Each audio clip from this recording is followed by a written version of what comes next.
On a night spotlighted by the next generation, Rangers veterans generate more than enough. A 4-1 win on Garden Ice over the overwhelmed Chicago Blackhawks. Inside the Delta MSG studios, hi everyone, Steve Valiquette, John Giannone. It was a night really where the Rangers just needed to do enough, and I called it tidy. That's probably the best way to describe needing to respond the way they did from 2 nights ago.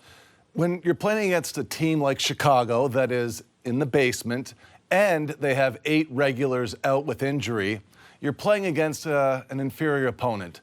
But you don't want your players to take that attitude because it's going to be a long night. It's still the NHL in every sense of the word. The hardest part for NHL coaches in these games is to get their star players to defend, because everybody just wants to have cookie night where they go out and play offense and get their goals and assists. Now, what I saw from the Ranger team is that when they bought into defending and playing really hard against Chicago, they were able to transition into offense. And that, to me, is the best offense because the opponent is turning and they are opening up the lanes, and it's the hardest possible save for the goaltender. And the Rangers, I just hope from this point forward, don't play in many 2-1 games going into the third period and just get ahead and play the right way. Look, it's not exactly playoff hockey, but there are still certain levels of detail that you keep in a game like this that can help you in the postseason. Yeah, assistant coach Dan Muse said the third period needed to be the Rangers' best. It was. We talked about the next generation element of tonight's game. That's because Connor Bedard made his first visit to New York, and Brennan Othmann made his NHL debut for the Rangers, and it was a successful one for him in 12 and a half minutes of ice time. Let's hear from Brennan Othmann at his locker after the game with Michelle Gingras. Try to describe what tonight was like for you in this moment to make your debut at Madison Square Garden. Yeah, it was exciting. The boys made me feel really warm all day, and a warm welcome from everyone, and just really excited to get the first shot of the way and go from here, take it day by day. And yeah, it's just exciting to be able to play my first NHL game. I worked 20 years for this, and it's a good early birthday present for tomorrow. And be able to get the 2 points is definitely good as well.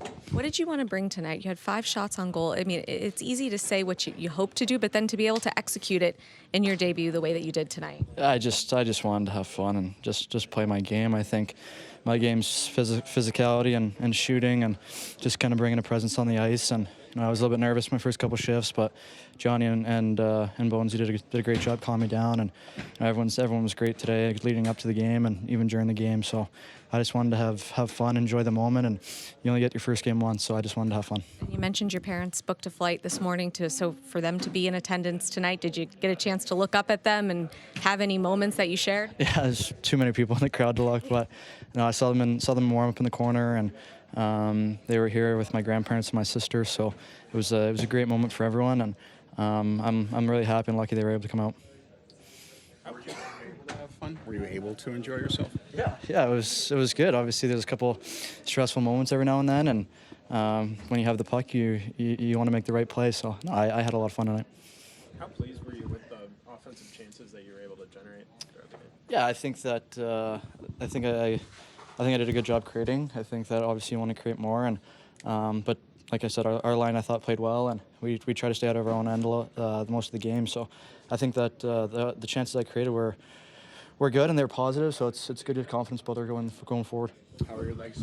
I had a lot of fun tonight, said Brennan Othmann, who turns 21 tomorrow. Quite the present from the Rangers to bring him up. And as he said, his game is physicality and shooting. Stevie had 5 shots on goal, 8 shot attempts. No skater on either team had more in the kid's first NHL. Yeah, that's a great start. Look, it's all about getting the attention from the coaches, upper management, that you're comfortable playing in the league, and he certainly looked comfortable. He was noticeable, and it starts with the rookie lap to get himself warmed up alone, and it was nice for him to be able to see his grandparents are in attendance and his parents and his sister, and that gives you a little extra juice. That one there, I thought he could have beat Mrazek. He was flat on the goal line. A one-timer there would have helped him a little bit, but I thought this was neat. He got a shot blocked, and then he gets himself up to 21 miles per hour on the back check. I mean, that says a lot about a guy being able to get that excited energy out of his legs a little bit. And playing physical will always keep you in the game. It's always going to keep you in the lineup for a young player. He had a really nifty pass here that he received in the slot area that he almost got to go, and his overall speed and skating, John, will let him play in the NHL for a long time. He was comfortable taking it to the net and being able to handle himself. And I'll tell you what, it's probably the best thing that he was playing against a lighter opponent in Chicago. Be able to find yourself a little bit in the league. It's going to get harder for him. Montreal will be a great test on Saturday, being that it's in Montreal. There's a special atmosphere there for a Canadian player, as he is. He's from Scarborough, Ontario, just outside of Toronto, outside of where I grew up. So, no, it's, look, it's everybody's dream to play in this league, and there's a lot there for him to be proud of. Yeah, definitely a night to remember for Brennan Hoffman, and certainly a night that the Rangers would cherish. 4-1 the final. We talked about how it was a do what's necessary night against the second worst team in the NHL. Rangers scored 4, 1 in the first, 1 in the second, 2 in the third. Of the 4, Steve, which one was maybe most representative of them doing what they needed to do? Right, so I think the coaching staff takes goal number 4 and goal number 1, and the next time there's a game like this one, you go back to this as your experience and you say, look, guys, we're going to go after them defensively. We're not going to give them a lot of time and space. We're going to shut them down at the red line. And then guess what? You're going to have rush plays. And whether it's the third or fourth line, you can play this way if you're in the top 2 lines as well. It's the best way to play against a lower-seeded team. You know, you don't want to take advantage of anybody by, you know, thinking you're better than them and it's going to be an easy night, because there's no such thing as an easy night in the NHL, and Chicago's beaten some playoff teams this year. You don't want to be on that side of the ledger.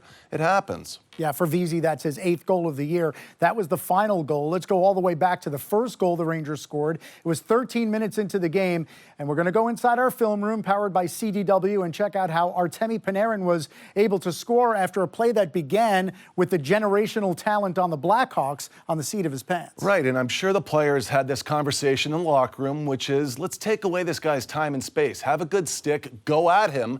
Don't leave him any room to do what he wants out there when you're in the defensive zone structure. And you know what? You can just have your goalie take the man in front and everybody take a man out in the high slot area, and this is what you get. You get a play like this where Trocheck is able to free up a puck against a generational talent in Bedard, but Lafreniere is able to go wide here, and Panarin reads this. Lafreniere was dealing all night long. Trocheck does a great job of taking that center lane that opens up the east to west pass. Bedard makes a mistake by trying to go to him, and that opens up this lane. And he's a young player in Bedard, and that's his miss. Mrazek is down early. That's the MO with him. And there's a large 6x4 there wide open for Panarin to tee off on. But that's a grade A scoring chance that you get from defense. And again, if you're going into the next game against a lower seeded team, that's one that the coaching staff will hang their hat on and say, hey, fellas, this is what we're doing. We're going to defend all night, and we're going to get plenty of offense going the other way. So for Panarin, his 24th goal of the year, that got the Rangers kick-started. He also assisted on the 3rd Ranger goal.